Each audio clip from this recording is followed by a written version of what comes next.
The Texas sun cast long shadows across the manicured lawn of Ethan Miller and Sarah Davis's craftsman-style home in Waco's Castle Heights neighborhood.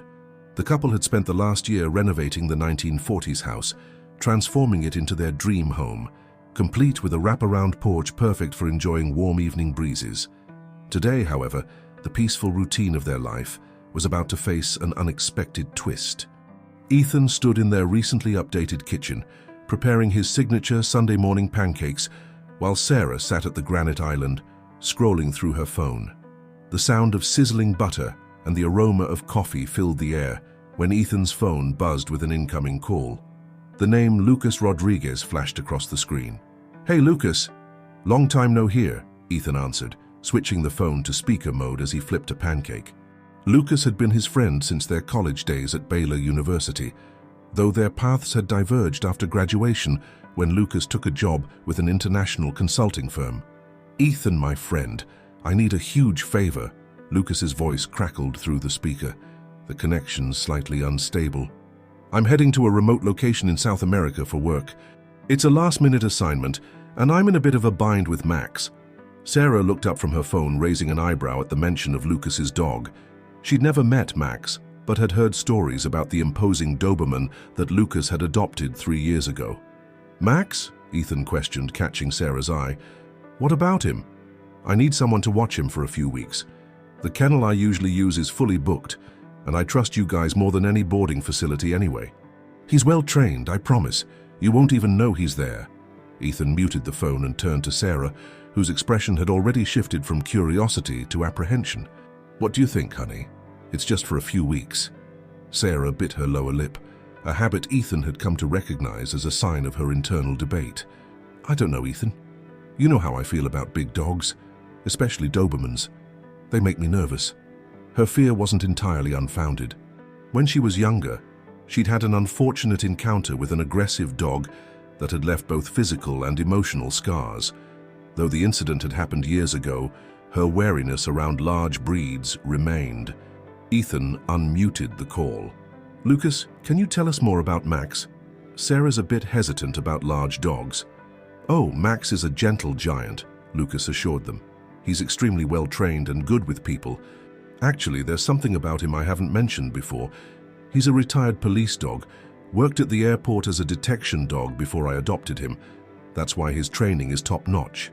This revelation caught both Ethan and Sarah by surprise. Sarah leaned forward, suddenly more interested. "A police dog, really?" "Yeah, he retired young due to budget cuts in the K-9 unit. I got him through a program that places retired service dogs with qualified owners. He's been with me for 3 years now, and he's the most loyal companion you could ask for." Sarah's expression softened slightly. The fact that Max was a former service dog seemed to ease some of her concerns. Professional training meant structure and reliability, qualities that appealed to her organized nature. "How long exactly would you need us to watch him?" Ethan asked, noting Sarah's shifting attitude. 3 weeks, 4 max. I'll be working on a special project in an area with limited communication, but I'll check in whenever I can. I've got all his food, supplies, and medical records ready to go. He's up to date on everything." Ethan looked at Sarah questioningly. She took a deep breath and nodded slowly. "Okay," she said, surprising both herself and Ethan with her decisiveness. "We can do it. But Lucas, you have to promise he's really as well behaved as you say." "Absolutely. You won't regret this, I promise. Max is a perfect gentleman. I can bring him over today if that works for you. My flight leaves early tomorrow morning." They agreed on a time later that afternoon, and after ending the call, Ethan wrapped his arms around Sarah. "Thank you for being open to this. It means a lot to me to help Lucas out." "Well," she smiled, though her eyes still held a hint of uncertainty, "if he's really a trained police dog, maybe it'll be like having our own personal security system for a few weeks." As they finished their breakfast and began preparing for Max's arrival, neither Ethan nor Sarah could have anticipated how this simple favor for a friend would set in motion a chain of events that would test their relationship, challenge their perceptions, and ultimately lead them to uncover truths they never expected to find. The rest of the morning passed quickly as they prepared for their temporary houseguest. Ethan cleared space in the garage for Max's supplies, while Sarah researched proper care for former service dogs, her methodical nature driving her to understand exactly what they were getting into. By early afternoon, the Texas heat had reached its peak, and the couple's air-conditioned home provided a welcome respite from the scorching temperature outside. They were just finishing their preparation when the doorbell rang, announcing Lucas's arrival with their new temporary resident. When Lucas arrived with Max, Sarah's first instinct was to step behind Ethan. The Doberman was even more impressive than she'd imagined, tall and muscular, with a sleek black coat and proud bearing that spoke of his service background. However, contrary to her expectations, Max didn't bound into the house or bark.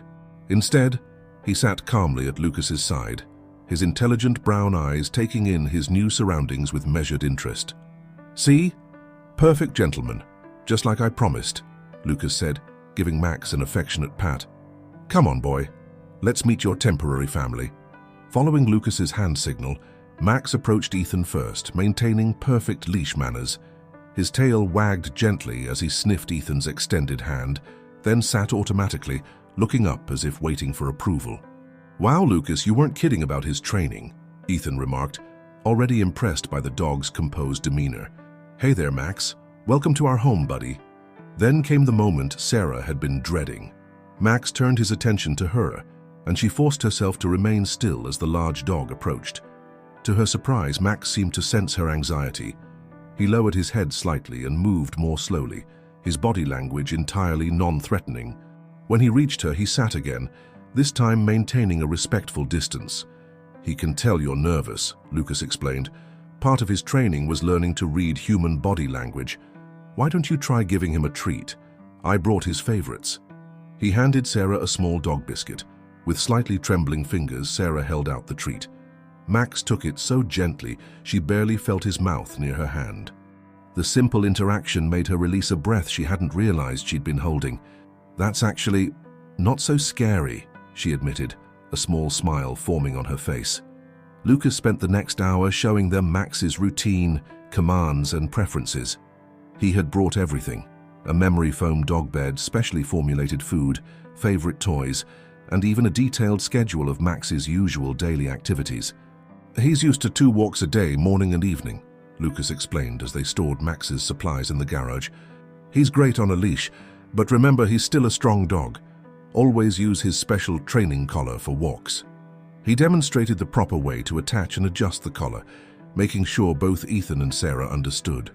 As Lucas continued his explanation, Sarah noticed something interesting. Every few minutes, Max would glance in her direction, as if checking on her. There was an intelligence in his gaze that she hadn't expected, an awareness that made her wonder just how much this dog understood about what was happening around him. "Oh, one more thing," Lucas added, pulling out a leather-bound notebook from his bag.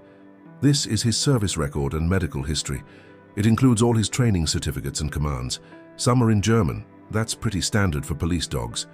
I've written down the pronunciations for you." Sarah took the notebook, her organizational instincts kicking in as she flipped through the pages. "This is incredibly detailed, Lucas. I appreciate how thorough you are."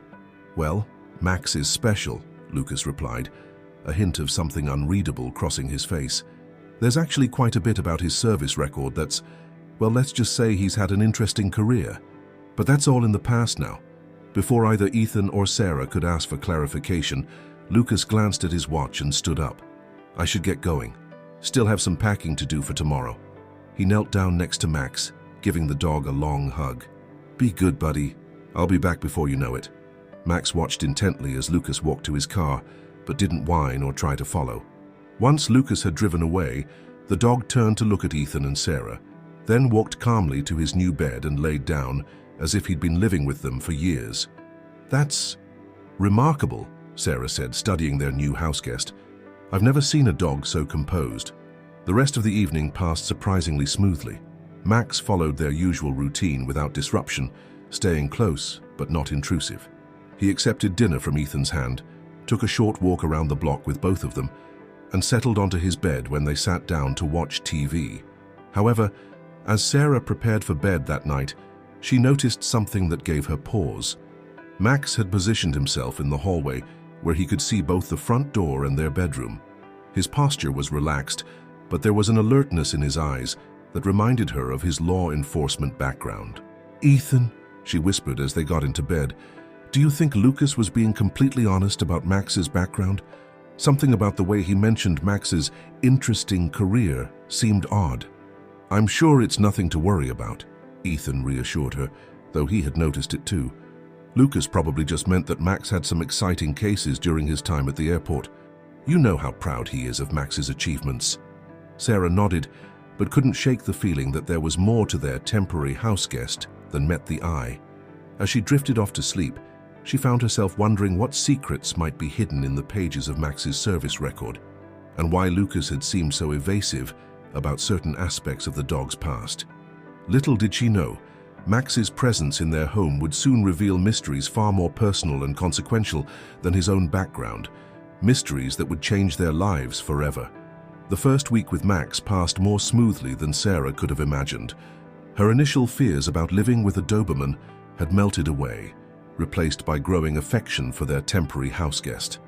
Every morning, Max would greet her with a gentle wag of his tail, maintaining the perfect balance between friendliness and respect that spoke of his professional training. However, as they entered their second week with Max, subtle changes began to emerge in his behavior, particularly towards Sarah.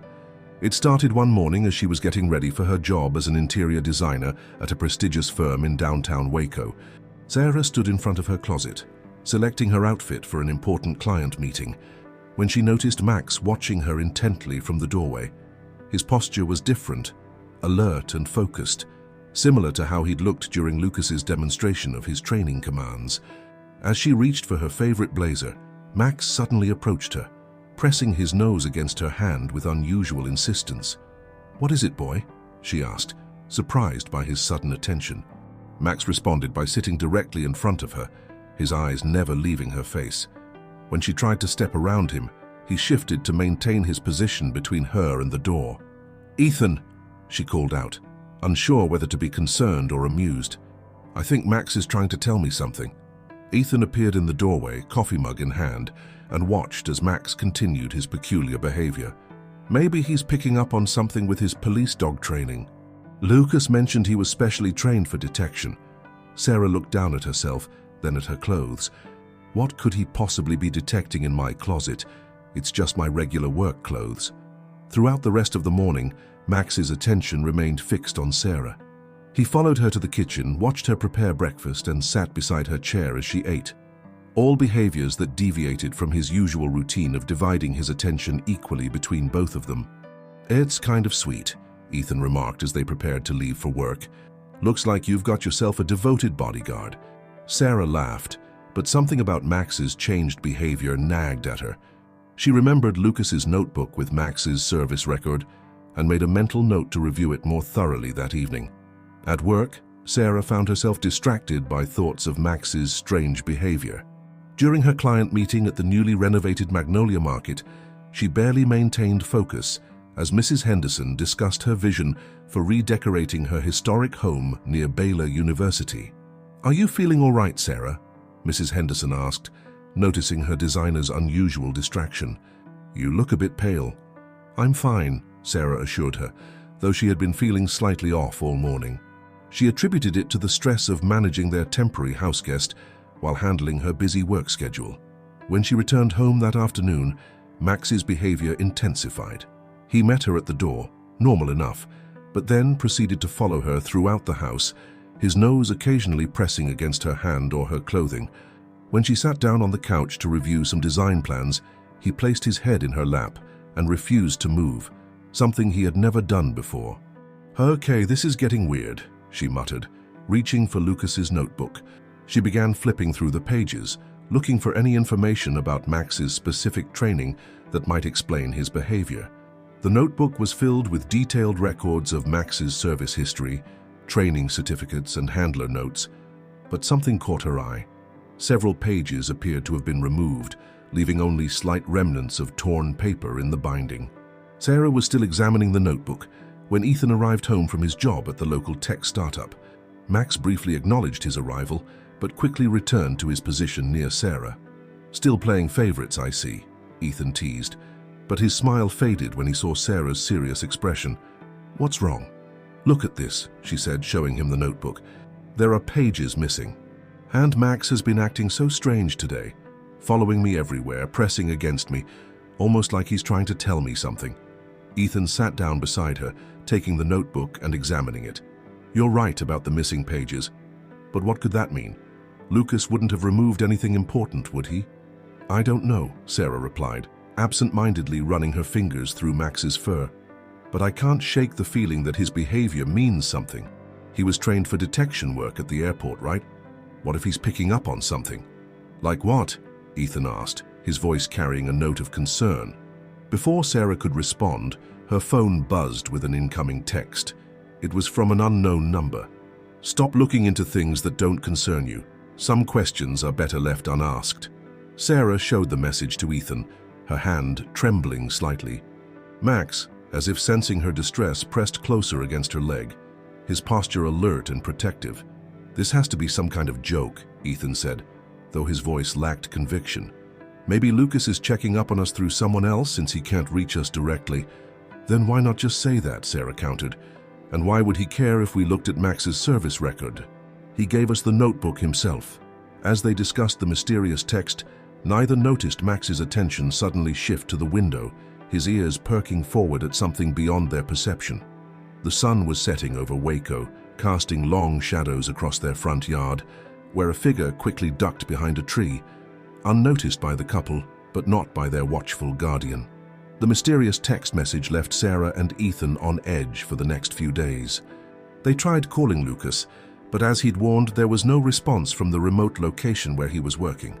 Sarah found herself checking her phone constantly, both hoping for and dreading additional messages from the unknown sender. Meanwhile, Max's unusual behavior towards Sarah continued to evolve. His protective instincts seemed to heighten, especially during their morning routine. He began positioning himself between Sarah and any strangers during their walks around Castle Heights, and his reactions to certain scents around her became more pronounced. One morning, about 10 days into Max's stay, Sarah woke up feeling particularly queasy. As she rushed to the bathroom, Max was right behind her, whining softly as she was sick. When Ethan came to check on her, he found Max stationed firmly by the bathroom door, refusing to move even when called. "I'm fine," Sarah insisted, though her pale face suggested otherwise. "Must have been something I ate." Ethan wasn't convinced. "Maybe you should see Dr. Martinez. You've been feeling off for days now."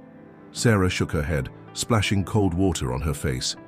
"I have that big presentation at the Henderson house today. I can't reschedule. They're important clients." As she prepared for work, Sarah noticed Max's behavior had shifted yet again. Instead of his usual alert monitoring, he now seemed almost gentle, protective in a different way.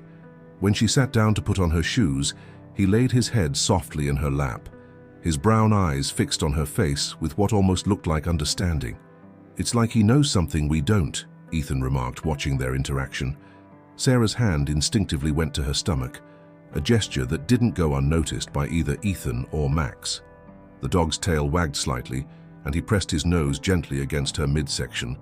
The moment was interrupted by another text from the unknown number. "You're getting closer to the truth. Be careful who you trust." Sarah dropped her phone as if it had burned her. Max immediately picked it up, bringing it to Ethan instead of her, a behavior that seemed oddly deliberate. "Okay, this is getting ridiculous," Ethan said, his voice tight with concern. "I'm calling the police." "Wait," Sarah interrupted, a thought suddenly occurring to her. What if this has something to do with Max's previous work? He was a detection dog at the airport, but what exactly was he trained to detect?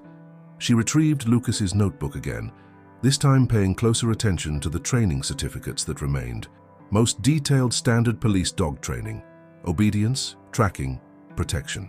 But one certificate, partially obscured by coffee stains, caught her attention. "Look at this," she said, pointing to a line of text. It mentions something about specialized medical detection training, but the rest is too smudged to read. Ethan leaned in to examine the document. Medical detection?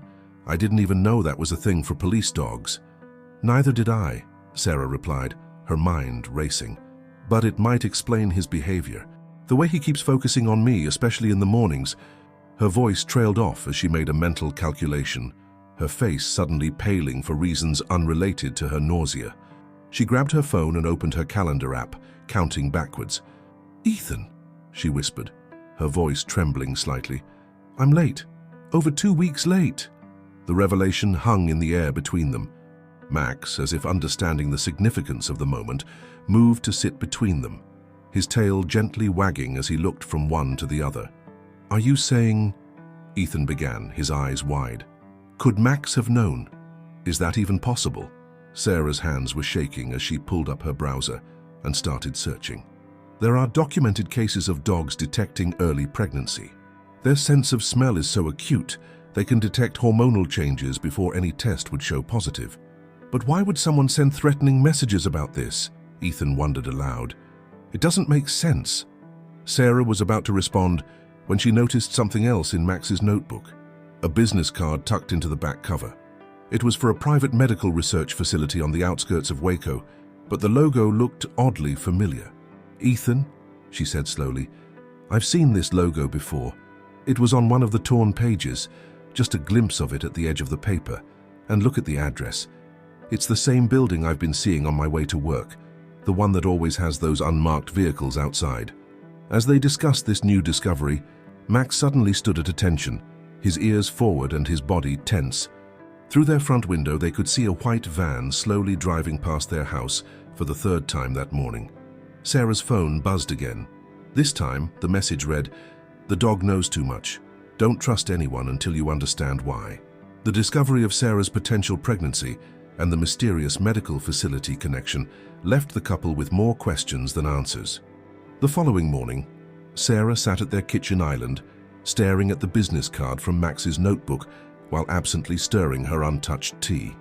The logo of the Waco Institute for Medical Research seemed to mock her with its simplicity, a double helix wrapped around what appeared to be a compass rose. "I'm going to take a pregnancy test," she announced suddenly, causing both Ethan and Max to look up. "I need to know for sure before we go any further with whatever this is." Ethan immediately grabbed his keys. "I'll go to the pharmacy right now." "No," Sarah said, reaching for his arm. "I already have one. I bought it last week, but was too nervous to use it." She glanced at Max, who had barely left her side for days. "I guess part of me already knew, thanks to our furry detective here." As Sarah disappeared into the bathroom, Max positioned himself outside the door, just as he had been doing every morning. Ethan paced the hallway, his mind racing with thoughts of impending fatherhood, mixed with concern about the threatening messages and mysterious van. After what felt like an eternity, Sarah emerged, her face a mixture of emotions. She didn't need to say anything. Her expression and the slight trembling of her hands told the story. Ethan wrapped her in his arms as Max pressed against both of them, forming a protective triangle. "We're going to have a baby," Sarah whispered, tears forming in her eyes. "But Ethan, why would this make someone send threatening messages? Why would anyone care?" Before Ethan could respond, Sarah's phone chimed with an incoming email. It was from her doctor's office, confirming an appointment she hadn't made for that afternoon at 2:00 p.m. The address listed wasn't her regular doctor's office. It was the Waco Institute for Medical Research. "I didn't make this appointment," Sarah said, showing Ethan the email. "Someone else must have scheduled it." "We're not going," Ethan said firmly. "It's obviously a trap." Sarah bit her lip, studying the email more closely. "Wait a minute. Look at the doctor's name. Dr. Elena Martinez. That's the same name that appears on one of Max's certificates, the one about medical detection training." They pulled out the notebook again, and sure enough, Dr. Helena Martinez's signature was clearly visible on the partially stained certificate. Max's ears perked up at the sound of rustling pages, and he moved closer to examine the notebook himself, his nose touching the doctor's signature. "This can't be a coincidence," Sarah said. "Max was trained in medical detection by the same doctor who supposedly made this appointment for me. There has to be a connection." Ethan ran his hands through his hair in frustration. "But what's the connection? And why can't we reach Lucas? He must have known something when he asked us to watch Max." Sarah stood up suddenly, her designer's eye catching something they had missed before. She held the business card up to the light, turning it slightly. "Look at this. There's something printed in security ink on the back. You can barely see it, but when the light hits it just right." They both leaned in to examine the card. In nearly invisible ink, they could make out a series of numbers and what appeared to be a partial message. Project Genesis, Subject 23, Hormone Detection Protocol. Hormone Detection Protocol? Ethan read aloud. Could that be what Max was trained for? As if in response to his question, Max's head suddenly snapped toward their front window. A familiar white van was parked across the street, but this time someone was getting out. Through the glass, they could see a woman in a lab coat approaching their front door.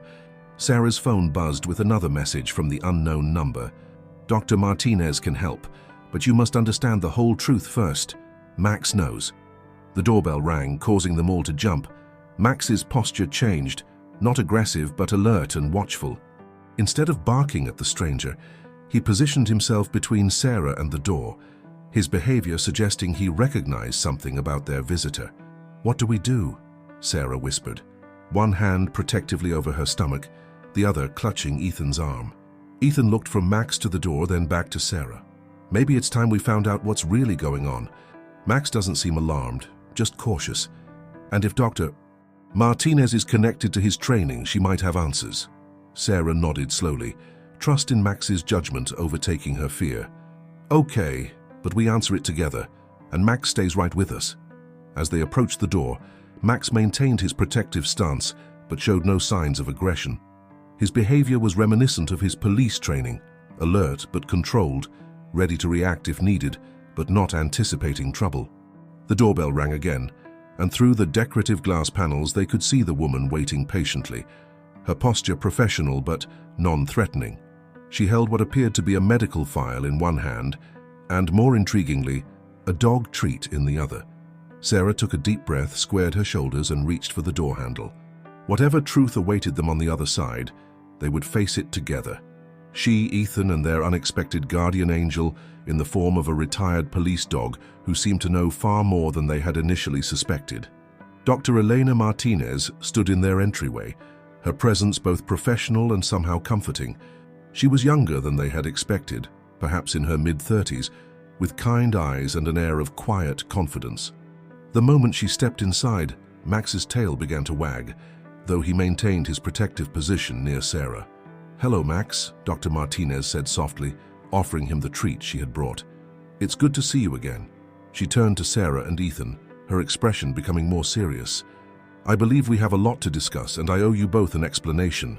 They moved to the living room, where Dr.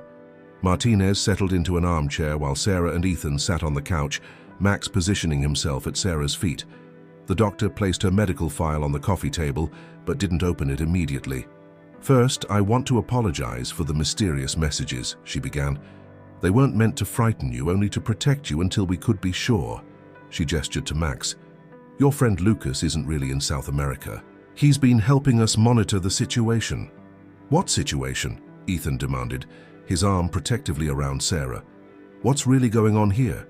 Dr. Martinez leaned forward, her expression earnest. "What I'm about to tell you involves a groundbreaking medical research program, one that could change prenatal care forever. Max isn't just any retired police dog.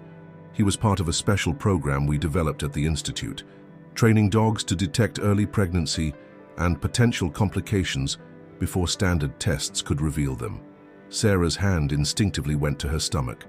"That's why he's been so focused on me? He knew I was pregnant before I did?" "Yes," Dr. Martinez nodded. "But there's more. Max was our star subject in the program. He can detect not just pregnancy, but also potential complications weeks before conventional methods. His success rate was nearly perfect. But why all the secrecy?" Ethan asked, still skeptical. "Why not just tell us this from the beginning?" Dr. Martinez sighed, finally opening the medical file. "Because there are people who would do anything to get their hands on our research. A rival medical corporation has been trying to steal our work, specifically our training protocols. They've already attempted to replicate our program without success, and their methods—" She paused, choosing her words carefully. "Their methods aren't always ethical." "The white van," Sarah realized. "They've been watching us?" "Yes, but not just you. They've been tracking all of our program participants. That's why we had to be careful. Lucas is actually part of our security team. He adopted Max to protect him when we discovered the breach in our system. Sarah's mind was racing. So when Max started acting differently around me, he was doing exactly what he was trained to do, Dr. Martinez confirmed, but we needed to make sure you were safe before making contact. Your pregnancy, Sarah, it's special. Max's behavior suggests it's precisely the kind of case our program was designed to monitor.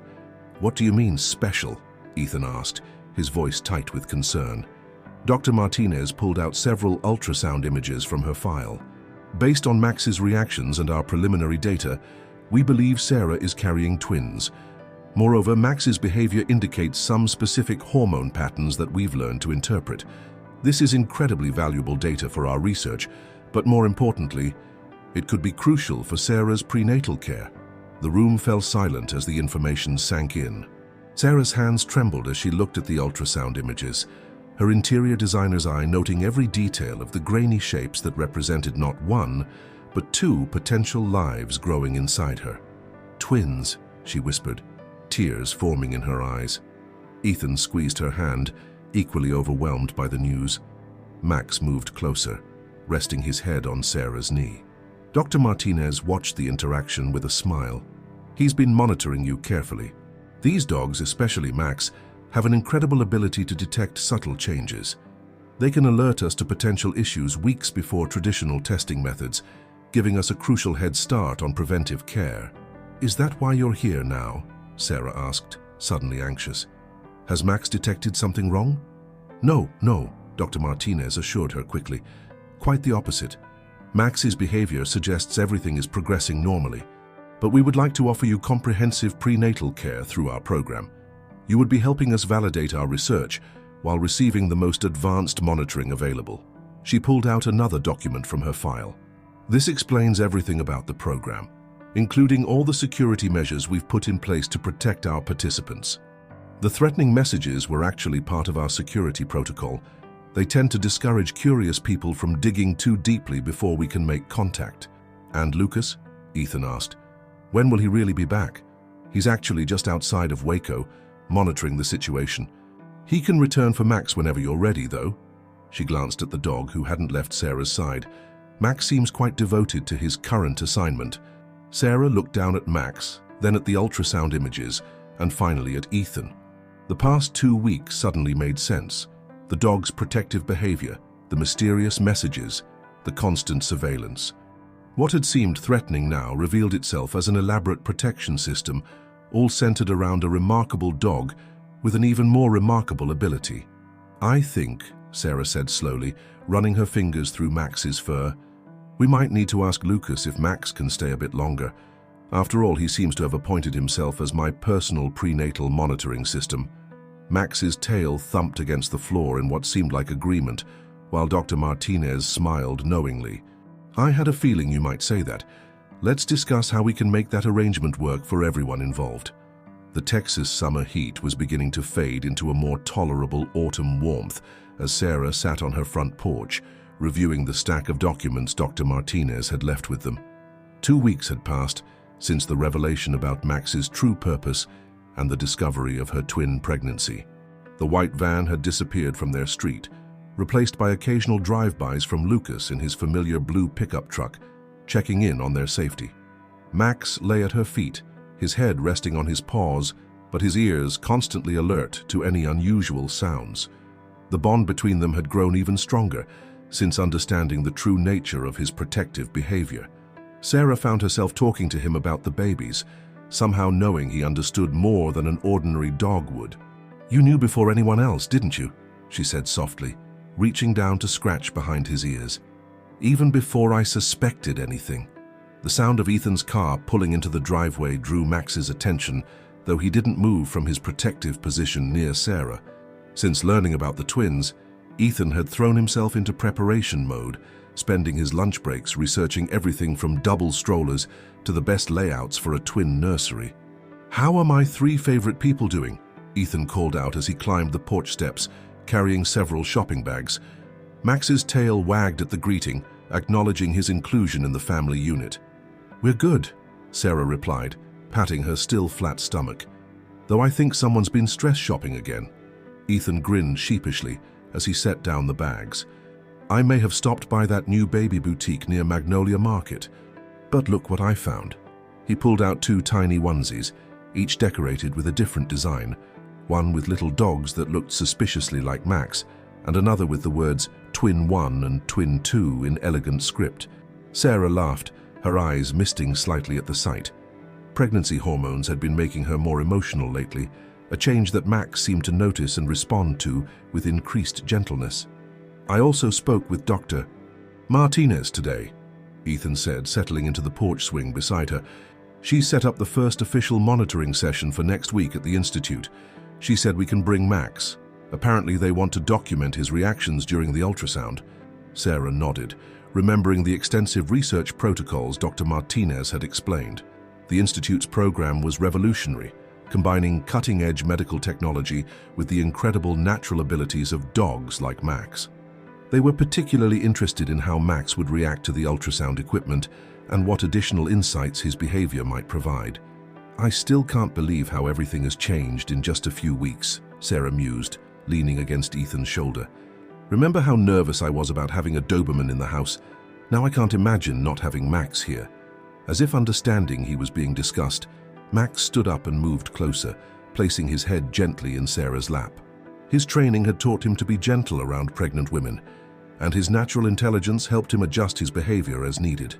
Lucas called earlier, Ethan mentioned, watching the interaction between Sarah and Max.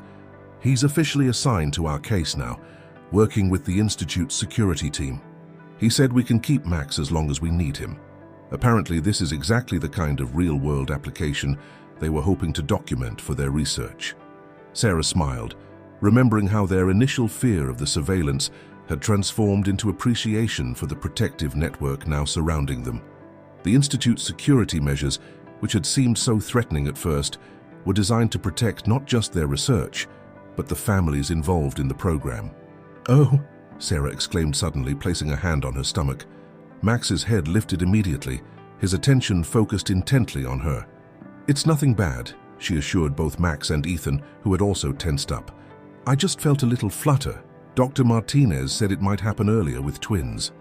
Max's reaction to her movement was fascinating. He shifted position slightly, nose twitching as he processed whatever invisible changes he could detect. Dr.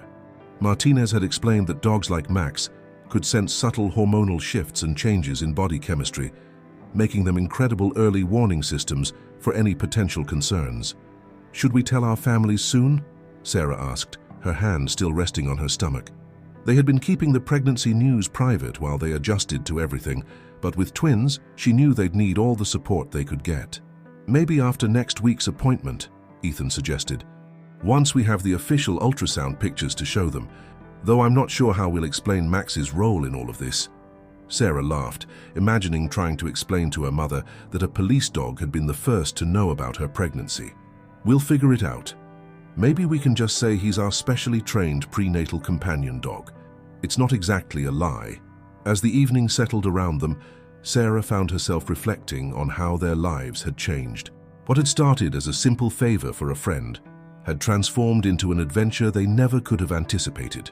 The presence of Max in their lives had not only revealed the miracle growing inside her, but had also connected them to a groundbreaking medical program that could help countless other families in the future.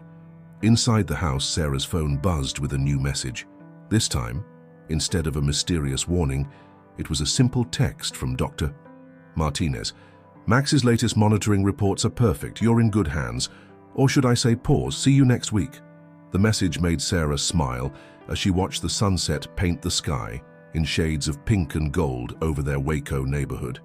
Max remained vigilant beside her, a constant guardian for both her and the precious lives she carried. The future held more changes and challenges, but with Max's extraordinary abilities and the support of the Institute's program, she felt more secure than ever about the journey ahead. The morning of Sarah's first official appointment at the Waco Institute for Medical Research arrived with an unexpected autumn shower. As Sarah, Ethan, and Max made their way into the Institute's modern facility, they were greeted by the now familiar face of Lucas, who had traded his casual wear for a security officer's uniform.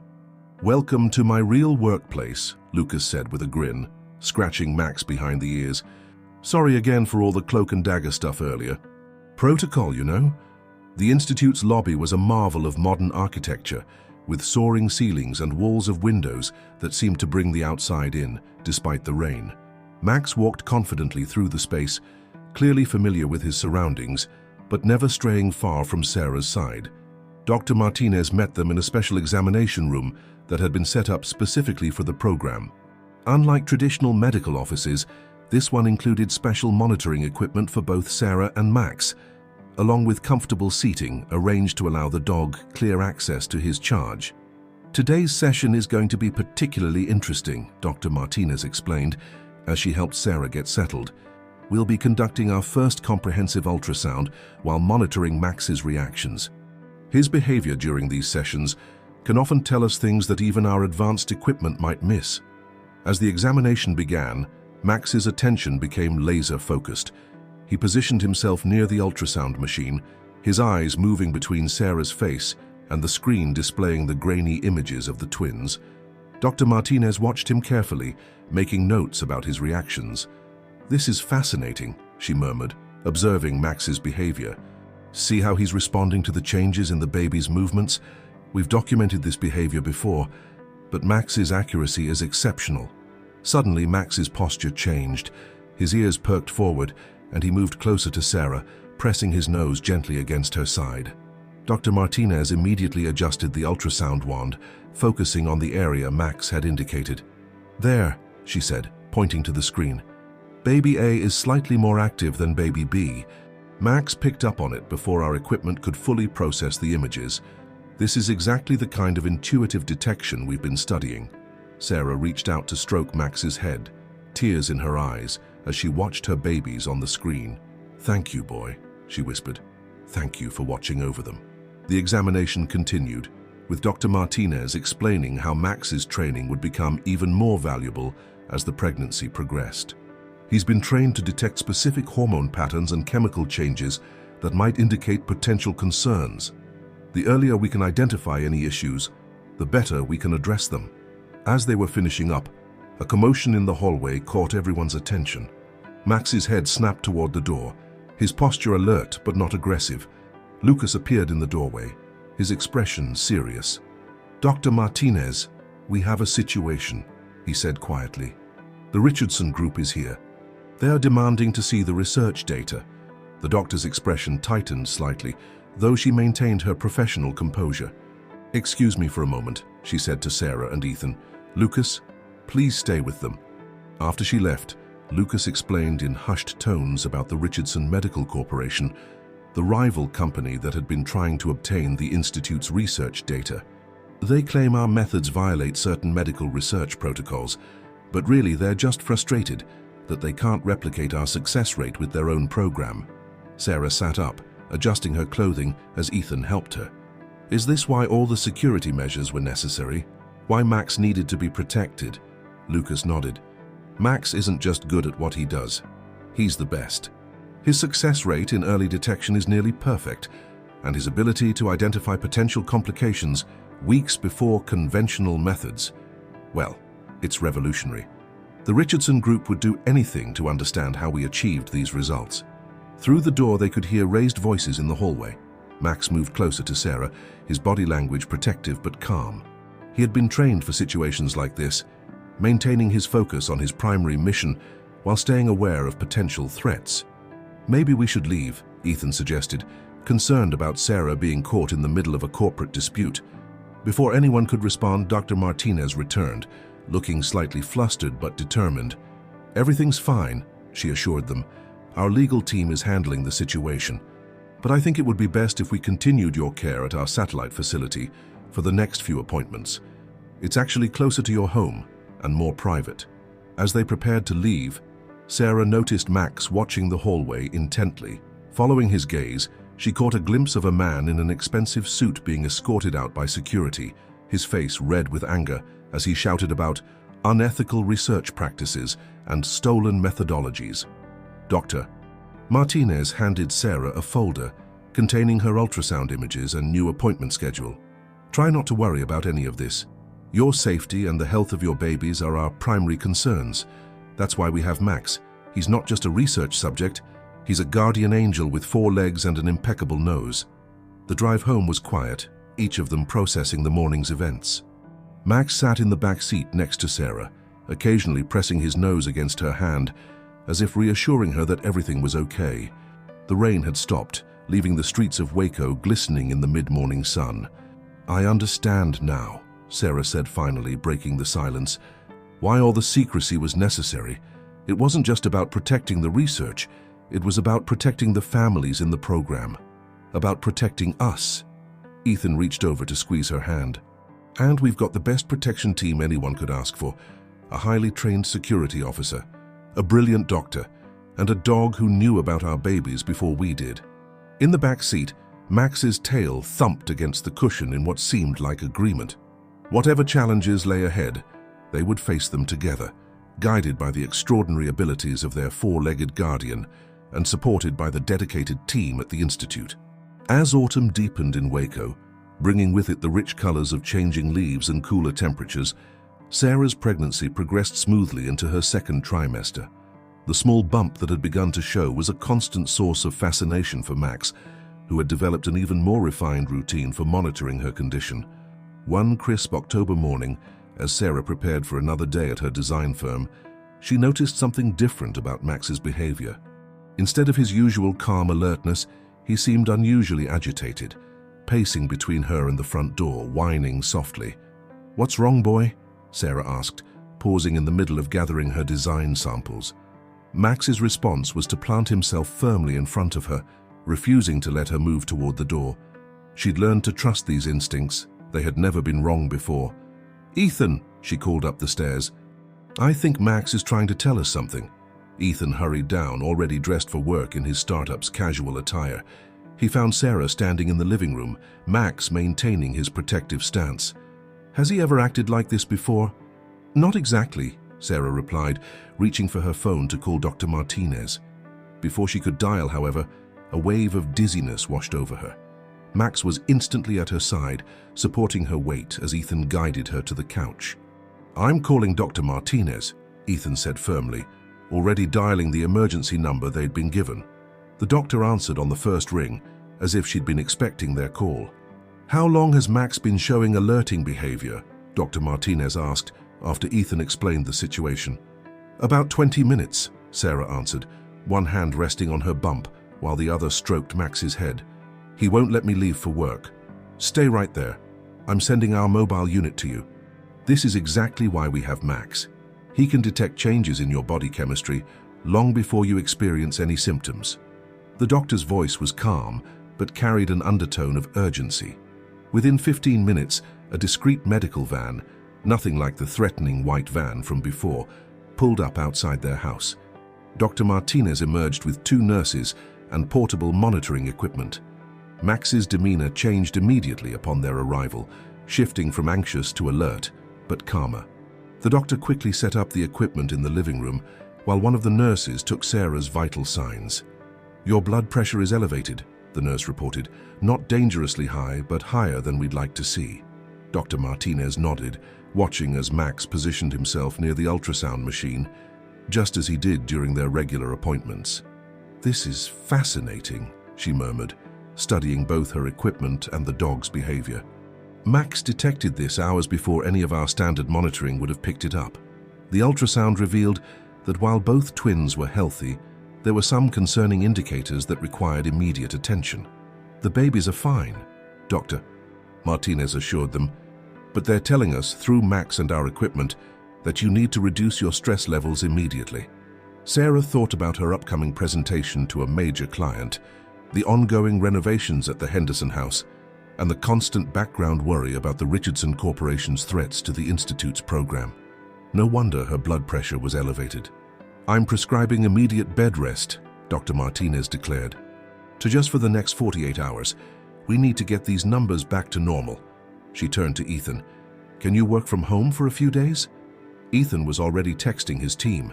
"Of course, Sarah comes first." Dr. Martinez smiled approvingly. "Good. And you already have the best monitoring system in place." She gestured to Max, who hadn't left his post by Sarah's side. "He'll let us know if anything changes." After setting up a remote monitoring system that would send Sarah's vital signs directly to the Institute, Dr. Martinez prepared to leave. "One more thing," she added, reaching into her medical bag. "We've been developing something new, and I think now is the perfect time to test it." She pulled out what looked like a sophisticated smartwatch. This device is designed to work in conjunction with Max's abilities. It measures the same biochemical markers that he can detect naturally and sends the data directly to our lab. We've been calibrating it based on Max's reactions during your appointments. Sarah slipped the device onto her wrist, noticing how Max immediately sniffed it with interest. "So now we have both high-tech and highly trained monitoring?"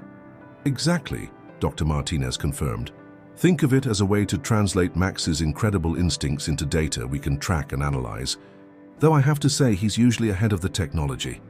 As if to demonstrate this point, Max suddenly perked up and trotted to the kitchen, returning moments later with Sarah's water bottle in his mouth.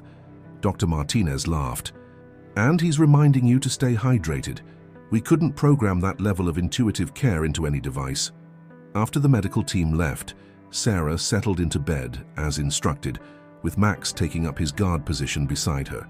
Ethan brought up her laptop so she could send some essential work emails, but Max growled softly when she tried to open her project files. "I think I'm being medically overruled," Sarah chuckled, closing the laptop, "by both human and canine doctors." "Speaking of which," Ethan said, settling into the armchair next to the bed with his own laptop, "Lucas sent a message. The Institute's legal team is making progress in their case against Richardson. Apparently, they have proof that Richardson's methods were not only ineffective but potentially harmful. That's why they've been so desperate to get their hands on the Institute's research." Sarah watched as Max's ears twitched at Lucas's name. "I still can't believe how all of this came together. If Lucas hadn't asked us to watch Max, if you hadn't been brave enough to overcome your fear of big dogs," Ethan added. "If Max hadn't been here to warn us today," Sarah continued, running her hand over her growing bump. "Everything happens for a reason, doesn't it?" Max's tail thumped against the bed in agreement, and Sarah smiled, remembering how far they'd come from that first nervous meeting. The Doberman who had once frightened her had become their guardian angel, a living example of both the miracles of science and the inexplicable bonds between humans and animals. As the afternoon sun cast warm shadows across the bedroom, Sarah drifted off to sleep, one hand resting on her bump, the other buried in Max's fur. The watch on her wrist blinked steadily, sending its data to the Institute, but everyone involved knew that no technology could quite match the extraordinary dog who had chosen to be their protector. The 48 hours of mandated bed rest stretched into a week of working from home for Sarah, not by doctor's orders, but by Max's insistence. The Doberman had appointed himself chief enforcer of Dr. Martinez's recommendations, and neither Sarah nor Ethan was inclined to argue with his protective instincts. During this time, their home office transformed into a comfortable command center. Sarah managed her design projects remotely, with Ethan setting up a second desk beside hers so they could work together. Max divided his attention between monitoring Sarah and watching the street outside, his training allowing him to maintain both responsibilities effortlessly. One afternoon, as Sarah reviewed fabric swatches for the Henderson project via video call, Max suddenly lifted his head from his usual spot by her feet. His ears pricked forward, and he moved to the window with purposeful strides. "Just a moment, Mrs. Henderson," Sarah said into her laptop, watching Max's reaction. Through the window, she could see Lucas's truck pulling up, but something was different. He wasn't alone. Ethan, who had been making tea in the kitchen, appeared in the doorway. "Everything okay?" Before Sarah could answer, their phones buzzed simultaneously with a message from Dr. Martinez. "Lucas is bringing a visitor." "Don't worry, everything is fine. This is a planned meeting." Moments later, the doorbell rang. Max's posture remained alert but not alarmed, suggesting the visitors were indeed expected and safe. Ethan went to answer the door while Sarah wrapped up her client call. Lucas entered with a distinguished-looking woman in her 60s, her silver hair styled elegantly and her bearing professional but warm. "Sarah, Ethan," Lucas said, "I'd like you to meet Dr. Victoria Chen, the founder of the Institute's Medical Detection Dog Program." Dr. Chen's eyes immediately went to Max, who had positioned himself near Sarah but was wagging his tail in recognition. "Hello, old friend," she said softly. You've done exceptional work here. Dr. Chen has been overseeing Max's progress through Dr. Martinez's reports, Lucas explained. She's here because of some significant developments with the Richardson situation. Sarah gestured for everyone to sit, while Max maintained his position between her and the visitors, not out of suspicion, but from ingrained habit. Dr. Chen smiled at this display of training. Max was one of our first success stories, she began, her voice carrying years of experience and wisdom. We discovered his extraordinary abilities almost by accident. During his police training, he kept alerting to a handler who didn't know she was pregnant. That's what gave us the idea for the medical detection program. She opened her briefcase and removed several documents. The Richardson Corporation has been trying to discredit our work, claiming we've exaggerated our success rates. But thanks to cases like yours, Sarah, we now have irrefutable proof of the program's effectiveness. The incident last week, Lucas added, when Max alerted to Sarah's blood pressure issue. That data, combined with readings from the new monitoring device, provided exactly the kind of documentation we needed. Dr. Chen nodded. The Richardson Corporation's attempts to replicate our program failed because they focused solely on technology, ignoring the crucial human-animal bond that makes it successful. They tried to mechanize something that is, at its heart, about trust and connection. Sarah found herself reaching for Max's head, scratching behind his ears as she always did when processing important information. The Doberman leaned into her touch while maintaining his alert monitoring of her vital signs. We've submitted comprehensive evidence to the Medical Ethics Board, Dr. Chen continued, not only of our program's success, but also of Richardson's failed methodologies. They've been ordered to cease and desist all attempts to infiltrate our research. So no more mysterious white vans? Ethan asked, only half joking. No more vans, Lucas confirmed. Their security team has been completely dismantled. Our families are safe. Dr. Chen watched as Max shifted position slightly, responding to some imperceptible change in Sarah's condition. That's what makes our program special, she said softly. These dogs aren't just monitoring devices. They become part of the family. They invest emotionally in their charges. She turned to Sarah and Ethan. We'd like to make Max's placement with you permanent, if you're interested. He's clearly bonded with your family, and with twins on the way, his abilities would be invaluable throughout the pregnancy and beyond. Sarah felt tears welling up, hormone-induced but also genuine emotion. Permanent? Really? She looked at Ethan, who was grinning broadly. Consider it a thank you, Dr. Chen said. Your case has helped us prove the validity of our program. Thanks to the documentation of Max's work with you, we've secured funding to expand the program to other cities. We're going to be able to help so many more families. Lucas reached down to pat Max's flank. What do you think, boy? Ready to make this assignment permanent? Max's response was to press closer to Sarah's side, his eyes fixed on her face with that intelligent, devoted expression they'd all come to know so well. I think that's a yes, Ethan laughed. Doctor. Chen stood smoothing her jacket. Dr. Martinez will continue to oversee your care, of course, and we'd like to keep monitoring Max's performance for our ongoing research. But otherwise, she smiled warmly. This is your home now, Max. Officially. As their visitors prepared to leave, Sarah felt a flutter from the twins, followed immediately by Max's gentle nose pressing against her bump. Dr. Chen watched this interaction with obvious satisfaction. You know, she said, pausing at the door, when we first started this program, people said we were chasing an impossible dream. They said dogs couldn't be trained to detect medical conditions with reliable accuracy. But Max and others like him have proved that some things go beyond what we can measure with machines. Sometimes the most advanced technology is a loving heart and a wet nose. After Lucas and Dr. Chen left, Sarah, Ethan, and Max settled back into their afternoon routine. But now everything felt different, more permanent, more secure. Max was no longer their temporary guardian, but a permanent member of their growing family. As winter settled over Waco, bringing occasional frost to the Texas landscape, Sarah's pregnancy had progressed to its final months. The nursery, expertly designed to accommodate twins, was nearly complete, its walls painted in soft, soothing colors that Sarah had chosen with her professional eye. Max had supervised every step of the renovation, sniffing each paint can and material as if conducting his own safety inspection. One cold December morning, as Christmas decorations twinkled throughout their Castle Heights neighborhood, Sarah sat in the nursery's rocking chair, folding tiny onesies while Max kept his usual vigilant watch. The monitoring device on her wrist had become as much a part of her daily routine as Max's protective presence. Though, as Dr. Martinez had predicted, the dog's instincts were usually a step ahead of the technology. "What do you think, Max?" Sarah asked, holding up two matching holiday-themed outfits. "Too festive?" Max's tail wagged gently as he watched her, his expression somehow conveying both alertness and contentment. The past few months had brought significant changes to their lives. Sarah had transitioned to working entirely from home, managing her design projects remotely, with occasional video calls to clients. The Henderson project had been completed successfully, with Mrs. Henderson becoming one of their strongest supporters after learning about the Institute's program. Ethan had also made adjustments, arranging with his startup to split his time between home and office. He'd become an expert at anticipating Sarah's needs, often arriving with her cravings before she could voice them. Though Max usually beat him to it, nudging Sarah's water bottle toward her or retrieving her prenatal vitamins right when she needed them.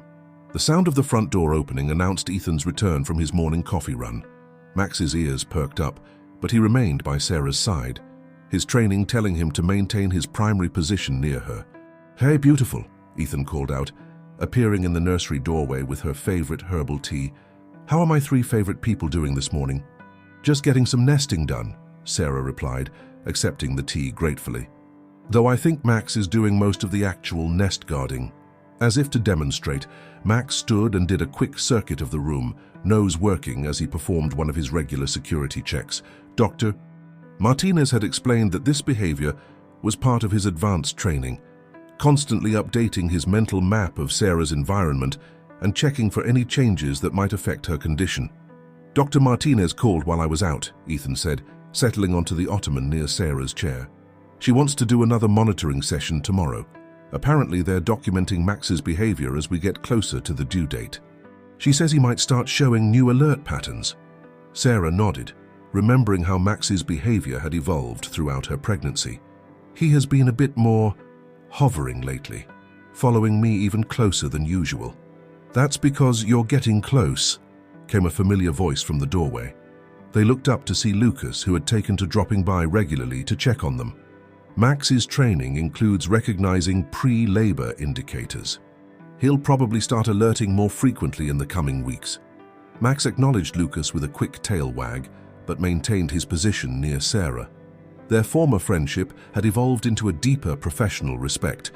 Lucas was no longer just the friend who had asked them to dog sit, but a trusted member of their support team.